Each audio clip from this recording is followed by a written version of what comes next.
Cries of distress. When hard pressed, I cried to the Lord, he brought me into a spacious place.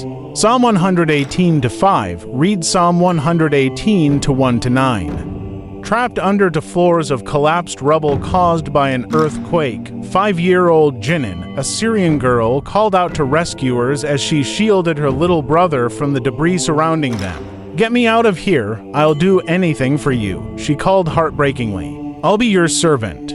Cries of distress are found throughout the Psalms. When hard pressed, I cried to the Lord 118-5. While we may never experience the crushing weight of earthquake-collapsed buildings, we all recognize the suffocating fears from a challenging medical diagnosis, economic hardship, uncertainty about the future, or relational loss. In those moments, we may offer bargains to God for deliverance. But God doesn't need to be persuaded to help.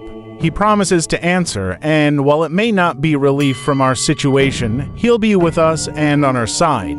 Nor do we need to fear any other peril, including death. We can say with the psalmist, "The Lord is with me. He is my helper. I look in triumph on my enemies." v.